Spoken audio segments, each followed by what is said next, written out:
오늘 우리는 송구 영신 예배로 예배를 드립니다. 이제 한 20분 뒤면은 2012년은 역사 속으로 사라져 갈 것입니다. 송구 영신이라는 말 그대로 이제 옛 것을 보내고 새 것을 맞이한다. 그런 의미에서 우리가 이제 이 예배를 드립니다.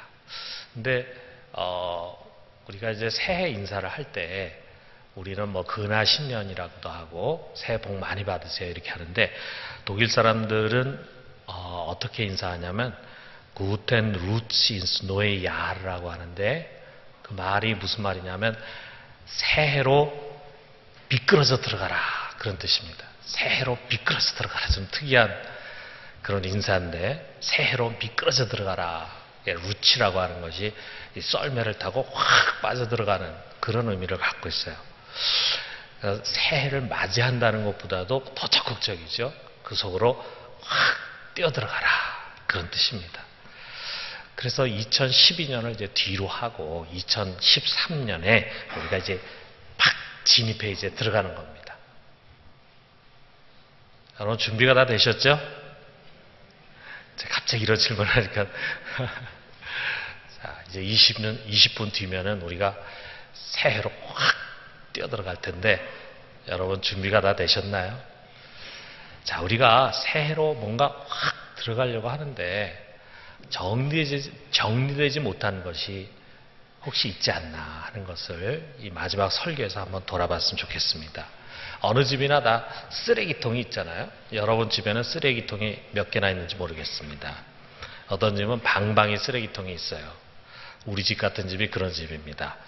우리는 화장실에도 쓰레기통이 있고 각방에도 쓰레기통이 있고 그런데 분리수거통이라든지 뭐 음식물 쓰레기통 제가 대충 세보니까 한 10개는 되는 것 같아요. 쓰레기통이 10개는 되는데 그 안에 종종 이 쓰레기들이 치우질 않아가지고 차고 넘칩니다. 제가 가보니까 저도 쓰레기 버리는 걸 참 귀찮아하고 우리 집사람도 좀 귀찮아하는 것 같아. 그래가지고 하여튼 저는 쓰레기 버리는 거 되도록 우리 집사람한테 좀 떠넘기는 그런 좀 게으른 스타일입니다. 근데 우리가 이제 한번 집 청소를 한번 같이 일주일에 한 번이나 또는 뭐 2주일에 한 번 이렇게 대청소 한번 하게 될 때 제일 먼저 쓰레기통을 다 갖다 비우죠. 모든 쓰레기통에 이제 쓰레기들이 다 없는 상태로 이렇게 쓰레기통이 비워지면은 기분이 상쾌할 수가 없어요. 여러분 컴퓨터에도 휴지통이 있잖아요.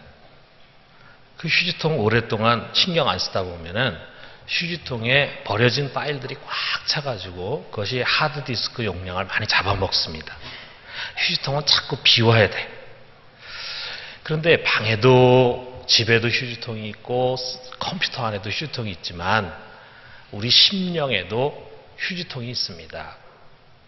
사실 이게 우리 심령 속에 휴지통이 없으면 제일 좋은데 그때 버릴 거는 빨리빨리 버리면 제일 좋은데 그게 우리가 살다 보면은 그렇게 잘 안 됩니다. 그리고 그 심령의 휴지통 속에 있는 것도 꽉 차기 전에 얼른 버려주면 참 좋은데 그것이 버려지지 않은 채 차곡차곡 쌓이게 되는 일들이 많이 있습니다. 오늘 이 마지막 예배 가운데서 성령께서 여러분과 나의 심령 속에 있는 이 쓰레기들을 다 치워주시고 정말 깨끗하게 새 몸과 마음으로 새 속으로 뛰어들어갈 수 있도록 해주시기를 주님의 이름으로 축원합니다. 여러분의 심령 속에는 어떤 쓰레기들이 있는 것 같습니까? 버려야 하는데도 불구하고 버리지 못하는 것들. 아마 우리 중에는 다양한 죄 습관들을 떨쳐버리지 못하고 새해로 지금 뛰어들어가는 사람이 있을지 모르겠어요.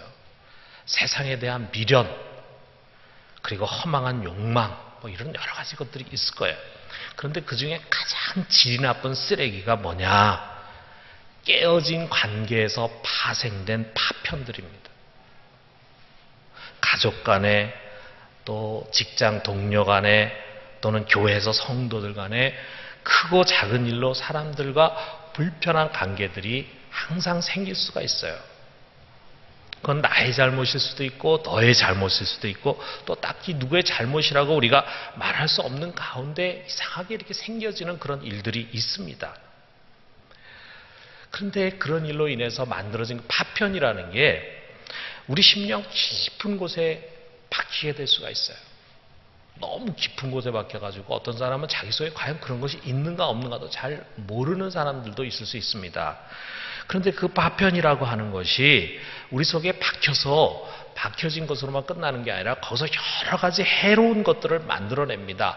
미움이라든지 원망이라든지 원한이라든지 나아가서는 대화 단절 또는 무관심, 더 발전해서는 시리와 우울증으로까지 나아갈 수가 있어요.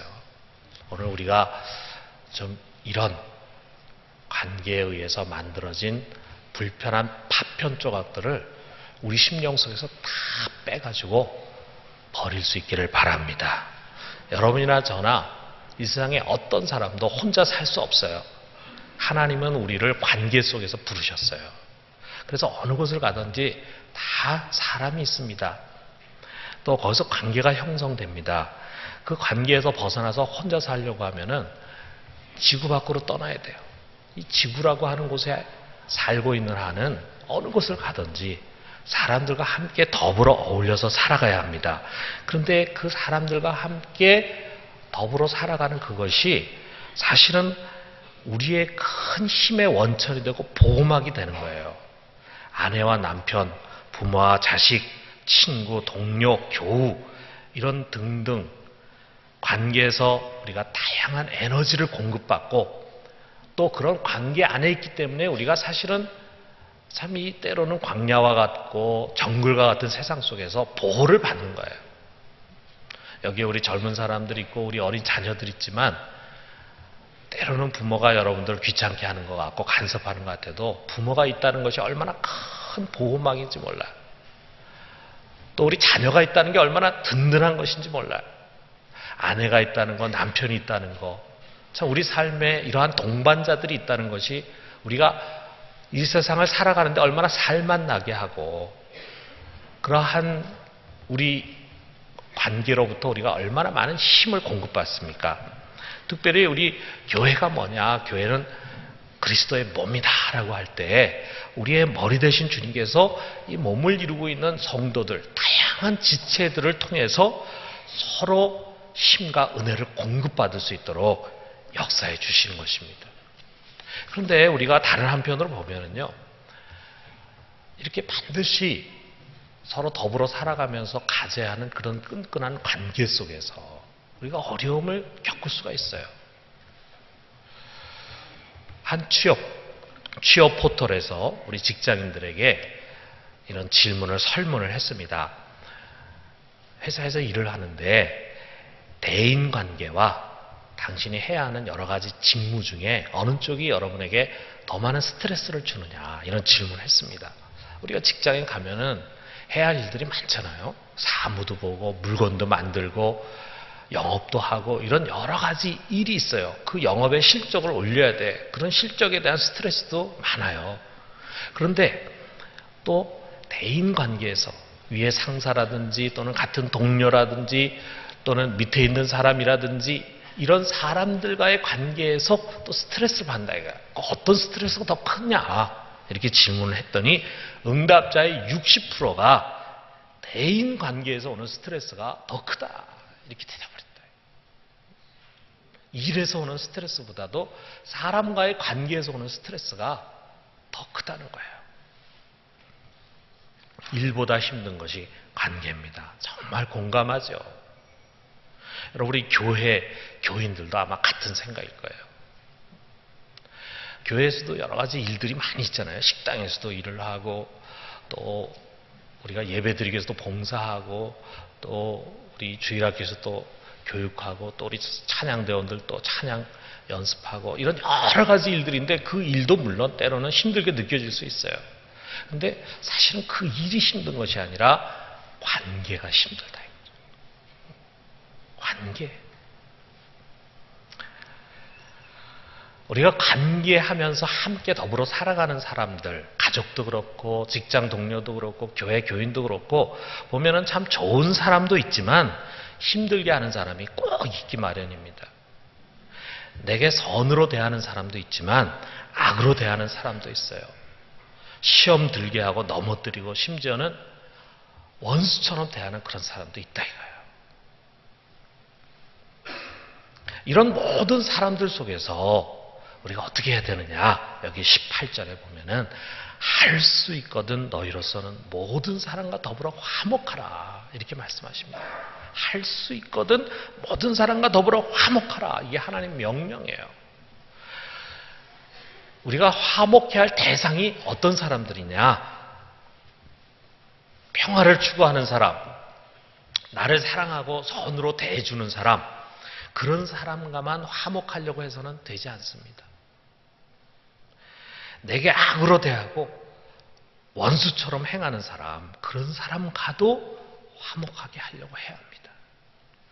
나와 뜻이 같고 뭔가 생각이 통하고 그리고 마음이 통하는 그런 사람하고만 내가 화목하게 지내려고 해서는 안 됩니다. 나와 의견이 상반이 되고 정치적인 식견이나 또는 지지하는 정당도 다르고 또 이해관계가 어긋나는 사람 있잖아요. 이런 사람과도 우리가 화목해야 돼요. 잘 지내야 합니다. 한마디로 여기에 뭐라고 표현했습니까? 모든 사람과 할 수 있거든 모든 사람. 가정의 모든 식구들, 시댁 식구들, 친정 식구들, 형제들, 직장의 위에 상사, 자기 동료, 또 거래처 사람들, 교회에 있는 모든 교우들, 내가 살고 있는 곳의 이웃들, 내가 만나는 사람들, 관계하는 사람들, 모든 사람들과 더불어 화목해라. 평화를 가져라. 이게 우리 하나님이 여러분과 저에게 주시는 명령이에요. 어떻게 이게 가능하냐 이거죠. 우리 오늘 주신 말씀 보면은 첫 번째로는 악을 선으로 갚는 것입니다. 여기 17절에 있는 말씀. 자, 우리 17절 한번 여러분 펴서 17절을 같이 한번 읽어봅시다. 시작. 아무에게도 악을 악으로 갚지 말고 모든 사람 앞에서 선한 일을 도모하라. 여러분 사실 여러분이나 저나 말이죠. 다 이게 부족하잖아요. 부족하고 우리 신앙인이라고 하지만 아직 인격적으로 덜 돼 있고 때로는 우리 육신의 소욕을 쫓아서 살아가기 쉬운 참 부족한 사람들이다 보니까 우리 항상 우리 마음이 말이에요. 이런 율법 구절에 끌리기가 쉽습니다. 뭐냐면 율법에 나와있던 눈에는 눈, 이에는 이. 한마디로 악을 악으로 갚으려고 하는 마음이 우리 속에 있기 쉬워요. 그러나 여러분 이것은 우리 십자가 이전의 이야기입니다. 십자가 이전에 우리가 십자가를 모를 때 아직 예수 그리스도께서 이 땅에 오셔서 십자가에 못 박혀 죽기 전에 주신 율법의 말씀이에요. 그렇기 때문에 우리가 십자가 이전에 십자가를 모를 때는 그렇게 살 수 있어요. 세상 사람들이 착한 사람도 있지만 대부분은 보면은 눈에는 눈, 이에는 입니다. 자기가 당한 것만큼 복수하고 싶고 자기가 억울한 만큼 갚아주고 싶어요. 어떤 형태로든지 보복을 하면서 살고 싶어 합니다. 우리도 옛날에 그랬다 이거예요. 그러나 이제 우리는 십자가의 사람이에요. 십자가의 사람. 그 십자가 때문에 우리가 살았잖아요. 그 십자가 때문에 우리가 죄 용서를 받았잖아요. 그 십자가 때문에 우리가 영생을 얻고 그 십자가를 사랑하는 사람들이고 그 십자가를 믿는 사람들입니다. 우리가 하나님 원수였어요. 우리가 하나님께 악을 행하고 죄를 짓고 하나님 대적했습니다. 그런데 하나님은 그것을 심판으로 갖지 않고 도리어 세상을 이처럼 사랑하셔서 자기의 독생자를 내어주셨습니다. 그래서 그 독생자를 십자가에 못 박으셨어요. 예수님도 이 땅에 오셔서 자기를 십자가에 못 박았습니다. 그 십자가에 자기를 못 박는 사람들을 향해서, 아니 그 십자가에 자기를 못 박는 여러분과 나를 향해서 우리 주님께서 하신 기도가 뭐냐면 누가복음 23장 34절에 있는 것처럼 아버지여 저들을 사하여 주시옵소서. 자기들이 하는 것을 알지 못함이니이다. 자기에게 저주하고 침을 뱉고 못을 박는 그 사람들을 위해서 주님은 십자가에서 그 고통 가운데서 기도하셨습니다. 우리 주님께서 그렇게 하셨습니다. 이처럼 십자가는 악을 선으로 갚으시는 하나님의 능력이요, 사랑이요, 자비입니다. 그렇기 때문에 이 십자가의 용서를 받은 우리 그리스도인들, 여기 앉아있는 우리 성도들, 우리는 십자가로 말미암은 용서의 사람이라는 것을 명심해야 합니다. 십자가를 통해서 하나님이 우리에게 1만 달란트 빚을 탕감해 주셨어요. 여러분과 저는 1만 달란트의 빚을 탕감받아서 1만 달란트는 지금 우리나라 돈으로 하면 40조 원에 해당됩니다. 우리가 하나님 앞에 그렇게 엄청난 빚을 졌는데 용서해 주셨다 이거예요. 그렇다면은 우리가 이제 함께 살아가면서 우리에게 때로 상처를 주고 아픔을 주고 어려움을 주고 한 사람들은 얼마나 우리에게 빚진 거냐면 100데나리온 빚진 거예요. 100데나리온은 700만 원에 불과합니다. 우리가 40조 원을 탕감받았다면 우리한테 700만 원 빚진 사람들 용서해 줘야 되지 않느냐. 이거는 십자가의 사람들에게만 주실 수 있는 메시지고 명령이에요. 십자가에서 죄 용서받은 우리에게 때로는 섭섭하게 하고 때로는 우리에게 악을 행하는 사람들 악으로 갚지 않고 용서해주고 선으로 갚을 수 있기를 주님의 이름으로 축원합니다. 두 번째로는 하나님의 심판에 의탁하는 거예요. 정말 악을 행한 사람들이 있죠. 여러분 마음에 너무 깊은 상처를 준 사람이 있을 거예요. 정말 용서하기 어려운 그런 상처. 그 악으로 인해서 내가 많은 상처를 받고 고통을 당하고 있어요. 그런데 우리가 십자가만 생각하고 무조건 용서하는 게 어려울 수도 있을지 모르겠어요. 상처 입은 나는 고통을 받는데 상처를 준 사람은 어떻게 저렇게 태평할 수가 있을까? 참 너무 세상이 불공평하다 하는 그런 느낌을 우리가 종종 받기도 합니다. 솔직히 시험이 되지요. 기회가 주어진다면 어떤 형태로든지 복수하고 싶은 마음을 떨쳐버리기가 어렵죠. 그럴 때 우리는 또 주시는 이 말씀을 생각해야 돼요. 19절에 있는 말씀, 우리 19절에 있는 말씀 같이 한번 읽어봅시다. 내 사랑하는 자들아 너희가 친히 원수를 갚지 말고 하나님의 진노하심에 맡기라. 기록되었을 때 원수 갚는 것이 내게 있으니 내가 갚으리라. 주께서 말씀하시니라. 친히 원수 갚지 마라. 친히 원수 갚지 마라. 하나님은 우리의 손이 원수를 갚는 것을 통해서 더러워지는 것을 기뻐하지 않습니다. 우리가 원수에게 보복하려고 하는 것을 통해서 우리 마음이 더러워지는 것을 하나님이 기뻐하지 않아. 야, 그런 일은 나에게 맡겨라. 나에게. 내가 알아서 해결할 테니까 너는 그 신경 쓰지 마라. 하나님이 기꺼이 우리들에게는 지저분해 보이는 그런 일들을 우리 하나님께서 담당하시겠다 이거예요. 하나님이 담당하시겠다. 우리 구약에 있는 인물 중에 보면은 다윗이라는 사람이 있는데 참 정말 믿음의 사람이에요. 이 다윗은 이 원리를 잘 알았어요. 그렇기 때문에 절대로 자기 손으로 보복하려고 하지 않았어요. 우리가 잘 아는 것처럼 사울 왕이 이 다윗을 얼마나 괴롭혔습니까? 얼마나 억울하게 만들고 얼마나 비참하게 만들었어요. 얼마나 불행하게 만들었어요. 그런데 그 사울을 죽일 수 있는 기회를 2번이나 다윗이 갖게 됐습니다. 그랬을 때 다윗이 말이죠. 단칼에 베어서 그를 죽일 수도 있죠. 그러면은 불행 끝 행복 시작이죠. 어쩌면 자기가 왕이 될 수도 있죠. 그럼에도 불구하고 그는 하나님이 기름 부으신 자를 내가 죽일 수 없다. 내가 보복할 수 없다. 하나님께서 친히 보복하시리라 하면서 하나님께 맡겨드렸어요. 그때는 그냥 자기 칼로 탁 하면은 시원할 것 같죠. 시원할 것 같지만 그것은 하나님의 방법이 아니었습니다. 근데 이 참 정말 믿음이 좋고 하나님 경외하고 지혜로운 다윗은 그것을 통해서 자기 손에 피를 묻히려고 하지 않고 그것을 하나님께 다 일임했어요. 이런 일을 하나님께서 해결해 주십시오. 그리고 도리어 그에게 선을 베풀었어요. 그랬을 때 하나님께서 결국 그 문제를 해결해 주시고 다윗은 자신의 순결한 믿음을 지킬 수 있었다 이거죠. 여러분 여기에 이 말씀이 구약의 말씀이 아니라 신약의 말씀이잖아요. 원수 갚는 것은 우리의 권한이 아니다.